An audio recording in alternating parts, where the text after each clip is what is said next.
자, 할렐루야. 선교를 하는 데이비드 김 목사입니다. 성경 그것이 궁금하다. 벌써 12번째 시간이 돌아왔습니다. 엊그저께 시작한 것 같은데 벌써 12번째네요. 자, 여러분 저를 위해서 많이 기도해 주시기 바랍니다. 왜냐하면 이 동영상 하나 찍고 편집하고 하는데 보통 한 6시간 정도 걸리고 있어요. 그렇기 때문에 여러분이 기도를 많이 해주시면 제가 좋은 영상을 만들 수 있어요. 할렐루야. 자, 성경 그것이 궁금하다. 제 12번째 시간, 오늘은 요한계시록에 대해서 말씀해 드리겠습니다. 여러분 요한계시록 하면 어떤 생각이 드나요? 굉장히 어렵고 이상한 숫자와 상징적인 것으로 가득한 알 수 없는 그런 책이라 그렇게 생각하시죠? 그리고 많은 이단들이 이것을 가지고 기독교를 공격하죠. 그래서 우리가 마치 우리 기독교 크리스찬들이 요한계시록 모르는 것처럼 그렇게 많은 공격을 하고 있습니다. 그래서 오늘 저는 그 요한계시록이라고 하는 것이 그렇게 어려운 것이 아니다. 왜 그러냐면 우리가 선입견 때문에 이거 굉장히 어렵다 라고 생각하기 때문에 이것이 어려운 것 같은데 사실은 그렇지 않습니다. 그래서 이 시간에 한번 요한계시록 완전 정복을 한번 해보겠습니다. 그런데 제가 한 20분 동안 어떻게 이 요한계시록을 다 설명할 수 있을까요? 많은 목사님들이, 많은 교수님들이 요한계시록 하면 보통 한 학기를 해도 다 소화하지 못합니다.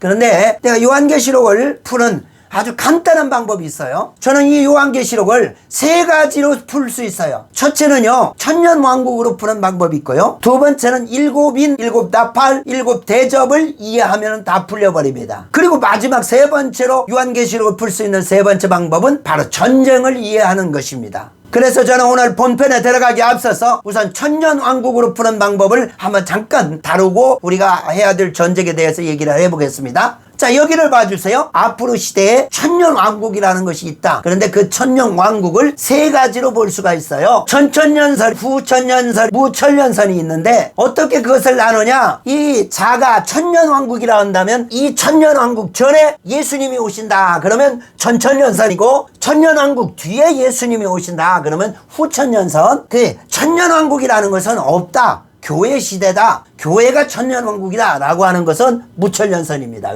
그래서 이제 이해하셨죠? 천년설이라고 하는 것은 천년왕국 전에 예수님이 재림하신다 라고 하는 거예요. 그런데 전천년설에는 2가지의 주장이 있어요. 첫째는 세대주의적 전천년설, 그리고 두 번째는 역사기적 전천년설. 자, 그러면 이제 세대주의적 전천년설은 무엇이냐? 자, 구약시대고요. 예수님의 초림이 있고 그 다음에 예수님이 공중에서 재림해가지고 여러분 그거 우리 많이 들어봤죠? 공중으로 예수 믿는 사람이 휴거되어 올라가는 거. 그리고 나서 성도들이 부활하고 공중에서 예수님과 함께 혼인잔치를 이루고 이 땅에서는 그 기간 동안에 7년의 대환란이 일어난다. 그리고 그 뒤에 예수님이 7년 뒤에 재림을 하셔서 그 다음에 죽은 성도들이 부활하고 그 다음에 사단은 결박되어서 무저갱이에 쳐넣어지고 그 다음에 천년왕국이 이 땅에 이루어진다. 그러다가 일시적으로 사단이 석방되어서 곡과 마곡의 전쟁이 일어나고 이 곡과 마곡의 전쟁을 통해서 사단이 지옥에 떨어지고 그 다음에 백보자 심판, 새하늘과 새 땅 이런 식으로 이루어지는 것이 세대주의적 전천년설입니다.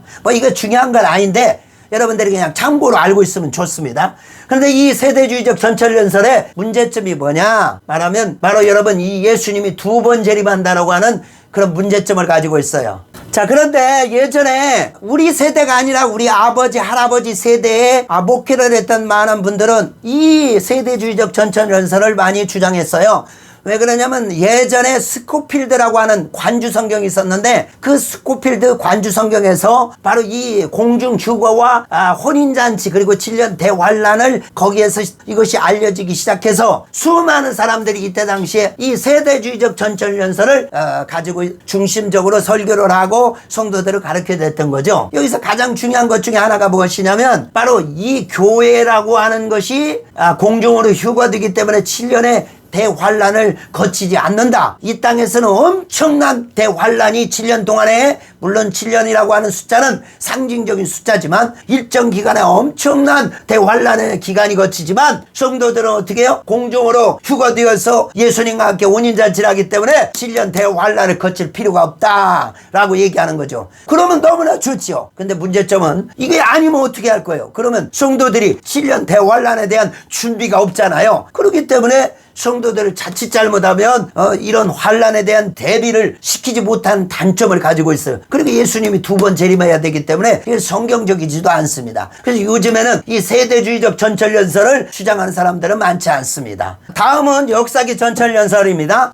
이것은 저도 동감을 하고 저도 그렇게 생각하는 거기 때문에 좀 유심히 봐주시기를 바랍니다. 자, 역시 똑같아요. 앞에 세대주의하고는 구약이 시작되고 예수님의 초림이 있고요. 그 다음에 신약이 시작되었고, 그런데 어느 정도 시점이 되면 바로 이 7년의 대환란의 시대가 열려지고, 그 다음에 예수님이 재림하는데 이 예수님이 재림해서 천년 왕국을 거치죠. 역시 이것도 죽은 자가 부활하고 그 다음에 사단이 결박되고 이제 천년 왕국이 이루어지는 것이죠. 그때 사단이 미혹을 해서 곡과 마곡의 전쟁이 일어나고 사단은 멸망하고 그 다음에 백보자 심판, 새하늘과 새 땅, 이건 다 똑같죠. 그래서 세대주의하고 역사기하고 다른 것이 뭐냐면 바로 이 예수님이 공중 재림이 없어요. 예수님은 재림이 한 번만 이루어지는 거예요. 그리고 여기에는 믿는 사람도 믿지 않는 사람도 대환란을 같이 겪어야 되는 것이 바로 이것이 특징입니다. 그래서 우리가 어떻게 이 대환란을 지나려면 어떻게 해야 되겠어요? 항상 깨어서 경계하며 그렇게 살아가야 되겠지요. 이것을 조금 더 자세하게 설명하면은요, 바로 이 부분에서 제3차 세계대전이 일어나죠. 바로 이 제3차 세계대전이 일어나면서 이후에 혼란기를 거쳐 바로 여기 부분에서 적그리스도가 출현하고 이 적그리스도가 이 모든 세계를 딱 한 손에 잡게 될 때가 오는 거죠. 그래서 그 다음에 7년이라고 하는 환란이 거치게 되는데 성경은 전 3년 반은요 미혹의 시대, 그래서 적그리스도가 예수 믿는 사람을 막 미혹하는 그런 시점이 걸립니다. 그리고 나서 3년 반 뒤에부터는 핍박이 시작되는 거예요. 그렇기 때문에 7년 대환란이지만 실질적으로 우리가 견디지 못할 것은 3년 반의 이 환란의 시기입니다. 이때 예수 믿는 사람들을 잡아 죽이고 핍박이 시작되고 하나님의 인받은 666을 받지 아니하는 사람들은 이제 도망다니면서 피신해야 될 기간이 바로 이후 3년 반이라고 하는 것입니다. 그러나 그 뒤에 바로 예수님이 재림을 하셔서 여기서 이 아마겟돈 전쟁이 일어나면서 그래서 사단을 결박시키고 무적하게 쳐넣어버리고 그 다음에 이 땅에서 천년 왕국이 이루어지는 거죠. 그런데 그 뒤에 왜 그런지는 잘 알 수 없지만 잠깐 이 기간 동안에 사단이 노임을 받게 되죠. 그래서 그때 당시에 백성들을 또 미혹해가지고 곡과 마곡의 전쟁을 펼치게 되는 거죠. 그러나 예수님이 모든 것들을 다 정리해버리고 사단은 멸망되고 지옥불에 완전히 떨어져 버리고 백보자 심판이 일어나서 하늘과 새 땅이 이루어지는 거예요. 대충 천년왕국으로 보는 이 계시록은 바로 이렇게 이해하면 좋을 것 같습니다. 그냥 있다는 것만 아시고 할렐루야. 그러나 이 천년왕국이 전철연설이냐 후철연설이냐 또는 무철연설이냐 이것은 그렇게 중요한 것이 아니에요. 왜 그러냐면 이것은 성경을 보는 각도가 이쪽으로 보는가 이쪽으로 보는가 이쪽으로 보는가에 따라서 다르기 때문에 전철연설이든 무철연선이든 후철연선이든 그것은 이것이 맞다 틀리다 얘기할 수는 없어요. 다만 목사님들이 어떤 방향을 가지고 성경을 보는가 그런 관점의 차이만 존재하기 때문에 이것은 틀리다 맞다 할 수 있는 그런 것이 아닙니다.